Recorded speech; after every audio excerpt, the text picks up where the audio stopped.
I was just watching the Olympics. I was watching the women's 1500 meter freestyle final where Katie Ledecky won. She won by a large margin. It was her 8th gold medal, 12th medal overall, and she became or tied for the most decorated female, certainly swimmer, perhaps female overall, ever.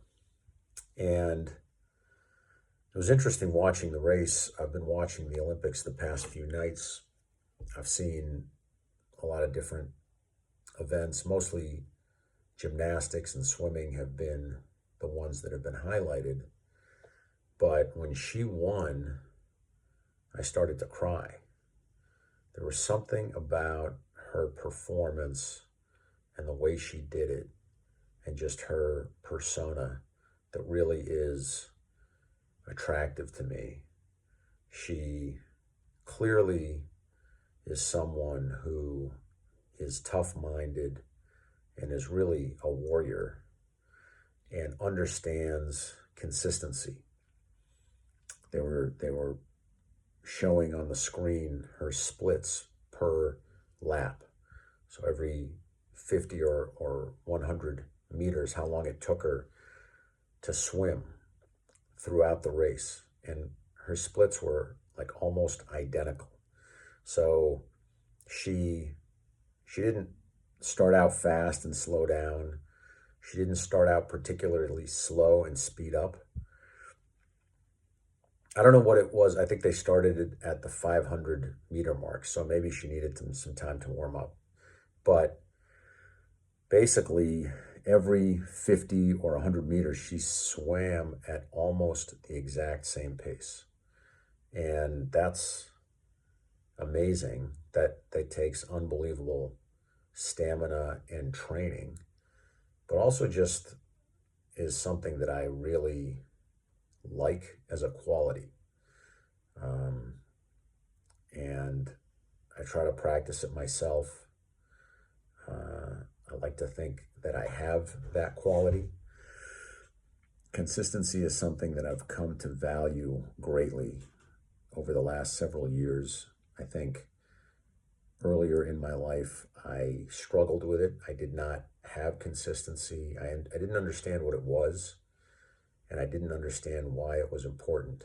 I remember somebody telling me probably 6 years ago or so that was my next battle to fight, that I needed to master consistency. And I've dedicated my life to mastering consistency, and I've gotten a lot better at it. But I guess that's why it touched me so much to watch Katie Ledecky swim, because as I was watching her swim, she is consistency embodied.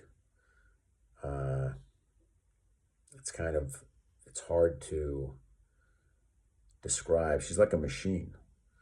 And sometimes you see humans that behave like machines, and it's not inspiring. It's kind of spooky. But with her, it was inspiring. Something, just watching her swim was inspiring. Which is kind of weird because she's not talking. Usually, I get inspired by people when they talk, when I hear what they say. But, obviously she's not talking while she's swimming. She's swimming. But just watching her swim on the screen was inspiring to me. And just understanding, this is, I think, the longest Olympic event for swimming. You're swimming a mile. And just seeing her so rhythmically and automatically go through stroke after stroke, lap after lap, like she was in a zone. It was beautiful. It was a beautiful thing to behold. And then just to understand, I'm sure I don't understand, but to have a sense or an inkling of just how much training she's put in and how much more training she's put in than everybody else. I mean, she obviously has tons of talent, but she has to harness that talent. And she's probably the hardest worker in the world in her discipline today. Um, so, and all of that comes out when she swims. So it was really beautiful to watch her win by a huge margin. And she's just got the energy of a warrior.